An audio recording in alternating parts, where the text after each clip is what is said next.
वो जो एक फर्जी किताब लेके घूम रहा है जिसका ऊपर वाला पन्ना संविधान का है, पीछे वाला पन्ना संविधान का है और अंदर पूरे सफेद पन्ने हैं, काला है, कुछ है ही नहीं उसके अंदर, वो कोरी कॉपी दिखाकर जनता को बेवकूफ बना रहा है संविधान। तो उसको प्रधानमंत्री मोदी ने बड़े विस्तार से समझाया है, बाद में अमित शाह ने भी समझाया। हो गया कि केवल कोरी कॉपी लेके संविधान की दिखाता है, उसके ऊपर संविधान का कवर बना हुआ है, उसका हाथ में संविधान नहीं होता, वो एक रद्दी कॉपी होती है, जो रद्दी जैसे रफ के लिए पेपर होता है। कि कांग्रेस इस देश के संविधान को रद्दी ही समझती है। वो तो पोल उसकी खुल गई कि प्रधानमंत्री बोल रहे हैं तो उसके ऊपर कांग्रेसी बिल्कुल चुप्पी साधे हैं। वो राहुल गांधी का मामला नहीं है मनीष जी, वो इस देश का नेता विपक्ष है और उसको इतनी तमीज नहीं है कि मैं किस जगह मुझे जाना है और किस जगह मुझे नहीं जाना है। और कोई ऐसा तो है नहीं कि कोई बड़ा कोई जहाज उड़ाने चला गया था। सर नमस्कार। नमस्कार मनीष जी, दर्शकों को भी नमस्कार। सर भारत के 51वें मुख्य न्यायाधीश बन गए हैं जस्टिस संजीव खन्ना। जस्टिस संजीव खन्ना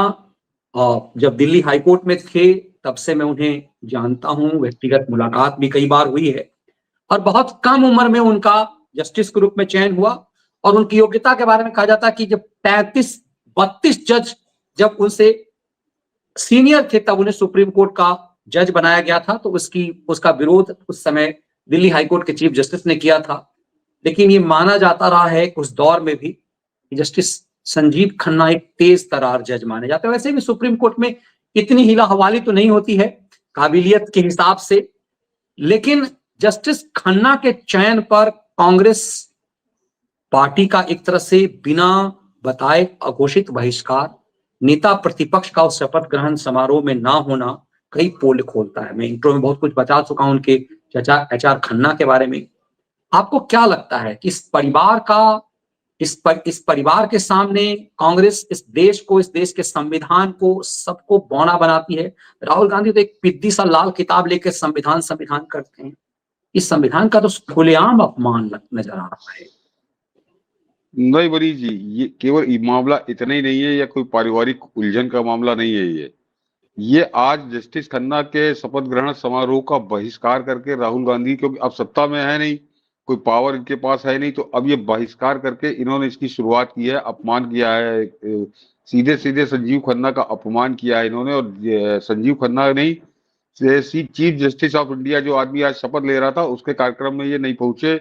और बिना कोई कारण बताए, और उसके लिए न कांग्रेस की तरफ से कोई स्पष्टीकरण आया। तो एक तरह से कांग्रेस ने अघोषित बहिष्कार कर दिया देश के प्रधान जो न्यायाधीश है इनका, कि अब वो एक तरह से उसने स्वीकार नहीं किया,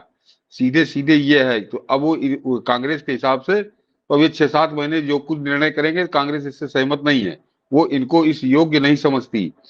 लेकिन मनीष जी केवल कहानी इतनी नहीं है, ये आज जो राहुल गांधी ने किया है, तो वो जो एक फर्जी किताब लेके घूम रहा है जिसका ऊपर वाला पन्ना संविधान का है, पीछे वाला पन्ना संविधान का है और अंदर पूरे सफेद पन्ने हैं, काला है, कुछ है ही नहीं उसके अंदर, वो कोरी कॉपी दिखाकर जनता को बेवकूफ बना रहा है संविधान। तो उसको प्रधानमंत्री मोदी ने बड़े विस्तार से समझाया, बाद में अमित शाह ने भी समझाया और अब तो वो बहुत ज्यादा चर्चित हो गया क्योंकि केवल कोरी कॉपी लेके संविधान की दिखाता है, उसके ऊपर संविधान का कवर बना हुआ है, उसका हाथ में संविधान नहीं होता, वो एक रद्दी कॉपी होती है, जो रद्दी जैसे रफ के लिए पेपर होता है उस टाइप का वो लेके घूम रहा है। तो एक तरह से उसने आज ये फिर बताया कि कांग्रेस इस देश के संविधान को रद्दी ही समझती है। वो तो पोल उसकी खुल गई कि प्रधानमंत्री बोल रहे हैं तो उसके ऊपर कांग्रेसी बिल्कुल चुप्पी साधे हैं, कोई बात नहीं कर रहे। लेकिन वो केवल चुनावी मंचों तक कारनामा नहीं है, आज के उसके बाद उसने बताया शपथ ग्रहण के समारोह का बहिष्कार करके, वो राहुल गांधी का मामला नहीं है मनीष जी, वो इस देश का नेता विपक्ष है और उसको इतनी तमीज नहीं है कि मैं किस जगह मुझे जाना है और किस जगह मुझे नहीं जाना है। और कोई ऐसा तो है नहीं कि कोई बड़ा कोई जहाज उड़ाने चला गया था, कोई लड़ाई के मोर्चे पे चला गया था कि उसके बाद कोई समय नहीं था, कहीं घूम रहा है चुनाव के चक्कर में। लेकिन आज उसने चीफ जस्टिस का पहले दिन ही शुरुआत में ही अपमान करके कांग्रेस ने अपने इरादे स्पष्ट कर दिए। लेकिन केवल इरादे ही कांग्रेस के वर्तमान कांग्रेस के इरादे नहीं स्पष्ट हुए मनीष जी, आज इसके बाद एक और पोल खुली है क्योंकि उसी बहाने कई बातें चर्चा में आ गई। अन्यथा कुछ लोग जो कोर्ट के फैसलों से जुड़े रहते थे या थोड़ी इनकी रुचि रहती थी वो इसके बारे में जानते थे, बाकी आम जनता नहीं जानती थी। लेकिन आज राहुल गांधी ने अपनी इस करतूत से, क्योंकि उसको इंदिरा गांधी की करतूत से जोड़ के देखा जा रहा, तो ये बताया जा रहा है कि किस तरह से आज से 48 साल पहले भी कोर्ट फिक्सर हुआ करते थे और किस तरह वहां पर सुप्रीम कोर्ट के जज बनाए जाते थे। और इसीलिए क्योंकि राहुल कांग्रेस अपने लोगों को बनाती थी, तो उसको आज ये लग रहा है कि अब ये हमारे हाथ से निकल गया है, तो अब वो तिलमिलाहट में उनके बहिष्कार कर रही है। लेकिन साथ ही साथ एक संदेश और दे रही है, क्योंकि मैं आज ट्विटर पे देख रहा था कि जितने कांग्रेस के बिल्कुल सर्टिफाइड चमचे, चाटुकार कह लीजिए, भड़ुए कह लीजिए, जो भी कहिए, वो सबके सब अपने ट्वीटों के द्वारा वो लगातार जो नए चीफ जस्टिस है उन पर वो हमले कर रहे हैं, अपने अपने तरीके से इशारों में हमले कर रहे हैं कि बड़ा निराशाजनक निर्णय है। और वो एक तरह से दबाव ये डाल रहे हैं कि आने वाले 7 महीनों में जो भी फैसले ये करें, तो वो जो अपने कमेंट कर रहे हैं, जो जिन फैसलों के इनको फैसले करने हैं जस्टिस खन्ना को, उन पर वो दबाव डाल रहे हैं कि उनके मनोनुकूल वो फैसला हो। और वो कुल मिलाकर उनका यह है कि सरकार के खिलाफ तुमको फैसला देना है, वो सही या गलत के हिसाब से फैसला नहीं देना है, तुमको सरकार के खिलाफ फैसला देना है। तो अपने वो जो एक कोर्ट फिक्सर जिसके लिए सबसे पहले इस देश को बताया था रंजन गोगोई ने, उस काम को, उन कोर्ट फिक्सरों को, और कायदे से वो जो ट्रोल आर्मी है अपनी, जिसके लिए अभी रिटायरमेंट के बाद डीवाई चंद्रचूड़ ने कहा कि अब मैं ट्रोल नहीं होऊंगा, तो वो जानबूझकर एक आर्मी है, ट्रोल आर्मी कांग्रेस की है, कि वो कैसे उनको ट्रोल करना है और कैसे वो कोर्ट फिक्सरों को जैसे उन्होंने दबाव बनाया डीवाई चंद्रचूड़ पर, उसी तरह से दबाव वो बनाते रहे, उनका मनोबल आसमान पर रहे। और उसके लिए आज पहले दिन से ही राहुल गांधी ने शुरुआत की है कि उसने इनके शपथ ग्रहण समारोह का बहिष्कार किया है। तो उसके बहिष्कार के पीछे ये 2-3 कारण थे। लेकिन 48 साल पहले क्या होता था वो मनीष जी जरा वो समझने वाली बात है कि 48 साल पहले इनके चाचा को भी इंदिरा गांधी ने नहीं बनाया था, इनके नहीं बनाया था, और उनके जो डिप्टी थे हमीदुल्ला बेग, उनको बना दिया था। लेकिन उसमें जो 5 जजों की बेंच थी और उसने जो फैसला किया था वो सरासर गलत फैसला था। और आज पूरे हिंदुस्तान में किसी से पूछ लीजिए,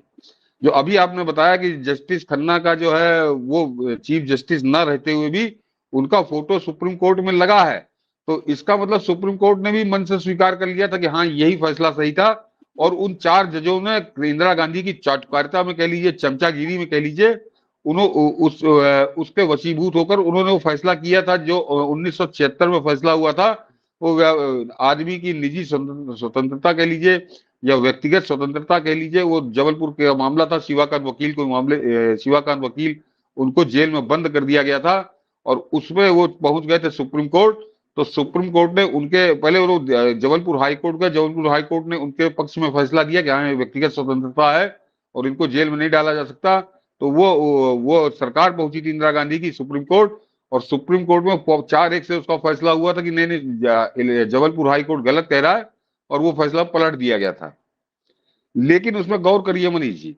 कि उसमें जस्टिस खन्ना का तो हमेशा याद किया जाता है और आगे भी हमेशा याद किया जाएगा कि उन्होंने कहा था कि जबलपुर हाई कोर्ट का फैसला सही है, लेकिन बाकी के 4 जजों ने ये कहा था कि नहीं नहीं जबलपुर हाई कोर्ट ने गलत फैसला दे दिया। और जो इंदिरा गांधी ने रौंदा था यहाँ पे लोगों के अधिकार को, मौलिक अधिकारों को कह लीजिए, व्यक्तिगत अधिकारों को कह लीजिए, उस पर उन 4 जजों ने सुप्रीम कोर्ट के उन्होंने मोहर लगाई थी। ये बिल्कुल सही किया है इंदिरा गांधी ने। उन 4 जजों के नाम क्या थे ये जरा जाने दर्शक, मैं इसलिए कह रहा हूं कि 48 साल पहले जो जहर बोया जा रहा था वही जहर आज भी चल रहा है, वही जहर आज भी चल रहा है। लेकिन अब क्योंकि कांग्रेस की सरकार नहीं है, कांग्रेस का हाथ चल नहीं पा रहा है, तो अब वो बाहर रहकर उसी जहर को आगे कैसे चला रही है उसका एक उदाहरण है ये। याद करिए मनीष जी की 1976 में जो फैसला आया था उसके जो जस्टिस खन्ना के अलावा जो 4 जज थे,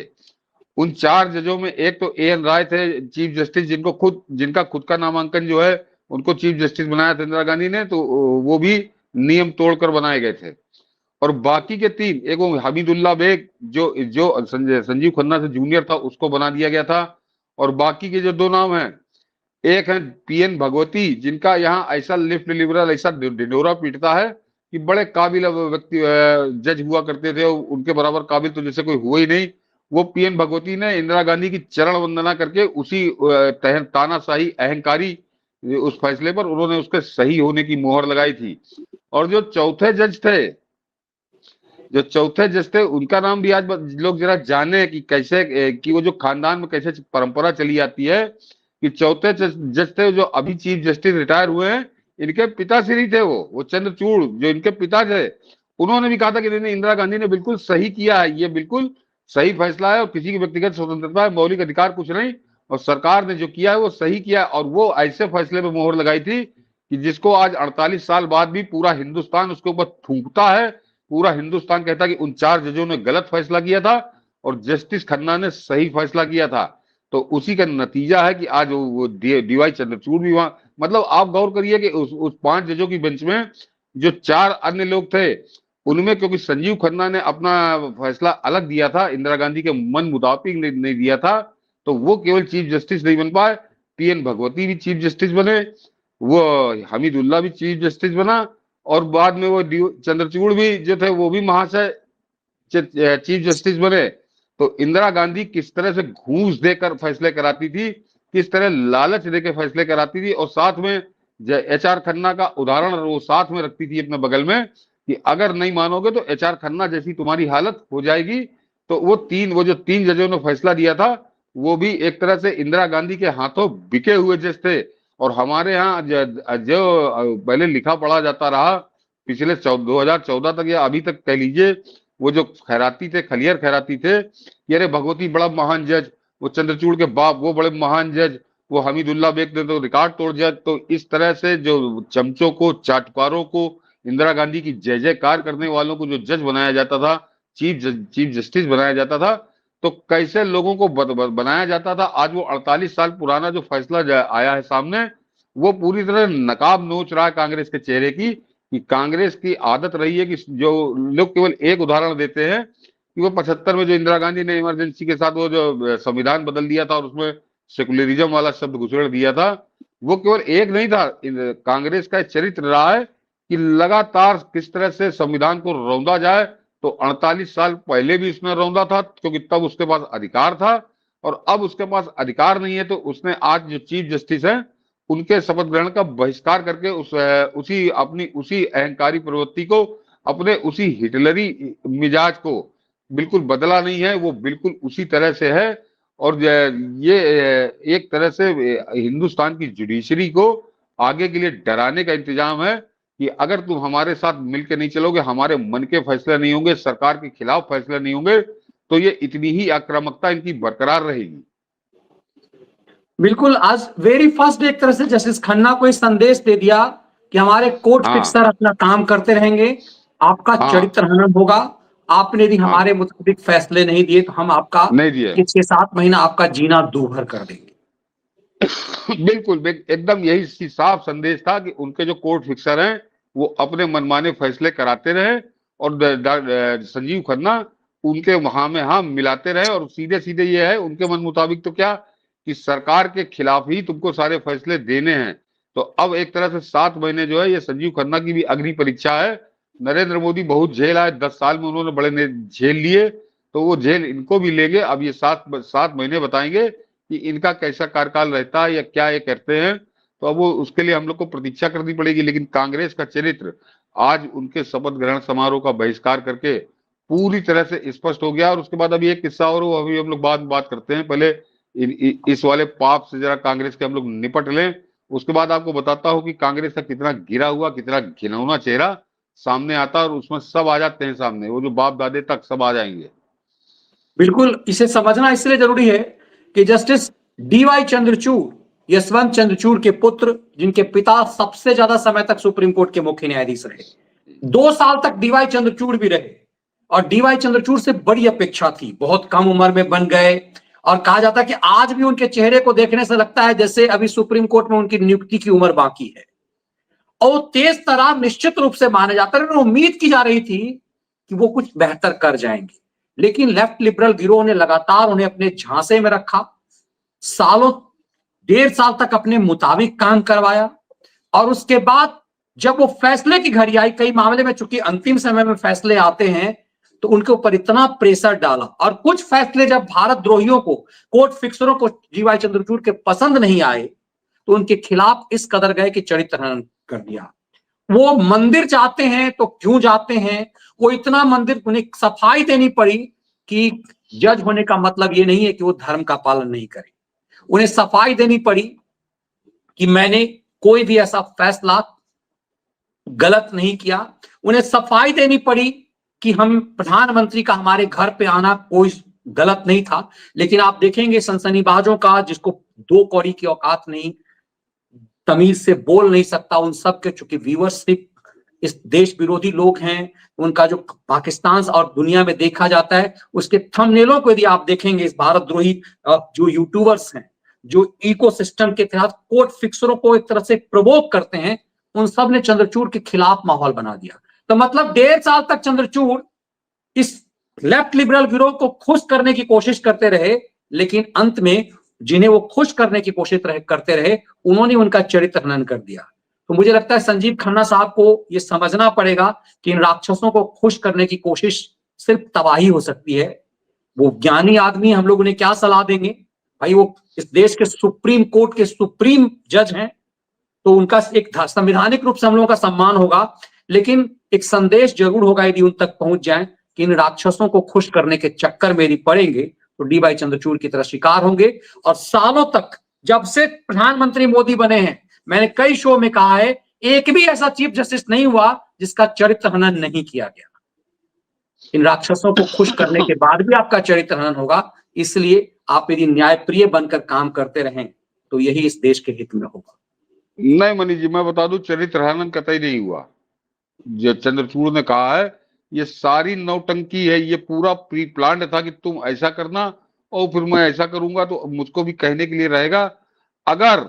चंद्रचूड़ में बड़ी न्यायप्रियता, बड़ा इंसाफ है, तो जरा वो रंजन गोगोई की तरह मुंह खोलेंगे क्या वो? अब तो पद का बंधन नहीं है, अब तो पद के कोई दबाव नहीं है, और अब वो कोर्ट फिक्सर कहिए या दलाल के लिए या ट्रोलर के लिए, वो भी कुछ नहीं कह सकते। तो अब अगर, क्योंकि अब वो अगर वो मुंह नहीं खोलेंगे अपना, तो वो किसी और के साथ नहीं, वो इस देश के साथ अन्याय करेंगे कि हाँ, किस तरह से कोर्ट फिक्सर आकर दबाव डालते हैं और किस तरह अपने मनमाने फैसले कराते हैं, सरकार के खिलाफ फैसला डालने का जबरदस्ती का दबाव बनाते हैं। तो अब तो 2 साल रहे ना, तो 2 साल के बाद अगर ये अब पद छोड़ने के बाद क्या अब सच बोलेंगे? मेरे ख्याल से नहीं बोलेगा मनीष जी, नहीं बोलेगा, क्योंकि वो उसकी सहभागिता है उसके अंदर। उसने कैसा बेवकूफ बनाया है इस देश को, ये आखिरी फैसले में हम लोगों ने देख लिया कि वो जो अलीगढ़ मुस्लिम यूनिवर्सिटी वाला फैसला था, उसके बाद कोई शंका नहीं रह गई। ये पूरी, मैंने उस दिन भी कहा था, ये पूरा मिली भगत का गेम है कि तुम इस तरह बोलना, तुम इस तरह करना, और काम हम तुम्हारा ही करते रहेंगे। क्योंकि ये कोई ऐसा नहीं कि बड़े प्रखर राष्ट्रवादी थे, बड़ा सनातन धर्मी थे, ये घोर कम्युनिस्ट पृष्ठभूमि। और मैंने बता दिया कि जिन बाप के पुत्र हैं, उनके पिताजी कितने ईमानदार थे, कितने सच्चे थे। ये 1978-76 का जो फैसला है, जिसकी आज हर बार चर्चा हो रही है, संजीव खन्ना की नियुक्ति के बाद लगातार चर्चा हो रही है, उस फैसले की हाँ में हाँ मिलाने वालों में इनके पिताश्री भी थे, वो चंद्रचूड़, जिनके लिए बड़ा, और हमारे यहाँ तो मनीष जी छवि बनाई जाती है, ये कोर्ट फिक्सर इन दलालों के द्वारा ऐसी छवि इस देश में बनाई गई, पीएन भगवती को भगवान बना दिया गया कि बड़ा गजब का चीफ जस्टिस। चंद्रचूड़ के लिए बड़ी बड़ी लंबी लंबी बातें, और सबसे लंबे समय तक वो रहा भी। तो ये क्यों रहे थे, इसका कारण आप समझ लीजिए कि केवल वो जो फैसला था, जो बिल्कुल आपको दिन को रात कहना था और रात को दिन कहना था, यानी एकदम आंखों में धूल झोंकनी थी पूरे देश के, उस फैसले में वो तीनों आदमी उसमें शामिल थे। तो वो दोनों तीनों आदमी चीफ जस्टिस बने, और एक आदमी जिसने दिन को दिन कहा, रात को रात कहा, उस आदमी को चीफ जस्टिस नहीं बनाया गया। तो अपने चीफ जस्टिस के लिए कैसे कैसे समझौते ये लोग करते रहे हैं, ये आज से 48 साल पहले का इतिहास याद दिलाता है। और आज भी किस तरह से अब सत्ता में न रहते हुए ये किस तरह का दबाव डाल रहे हैं, ये आज राहुल गांधी ने बिल्कुल स्पष्ट कर दिया कि एक नेता विपक्ष का उसका बहिष्कार करना, ये अपने आप में बड़ा बड़ा फैसला था कांग्रेस का, और वो घटना है बड़ी जिसका जिक्र हमेशा होगा। ये आज तक ये नहीं बता पाया कि क्यों नहीं किया। संजीव खन्ना कौन सी इसकी जमीन छीन के भाग गया था, ये संजीव खन्ना की नियुक्ति कोई बड़े नियम विरुद्ध हो गई थी, इसका कोई स्पष्टीकरण है? कुछ नहीं। क्योंकि जो इसके दादी के समय से परंपरा चली आ रही थी कि चमचों को, चाटुकारों को, दलालों को हम बनाएंगे, तो वो नहीं बन पाया। संजीव खन्ना से कोई सेटिंग नहीं होगी, तो अब संजीव खन्ना पर दबाव कैसे बनाना है, उसकी एक तरह से पहला कदम बढ़ाया है आज राहुल गांधी ने, उसका बहिष्कार करके।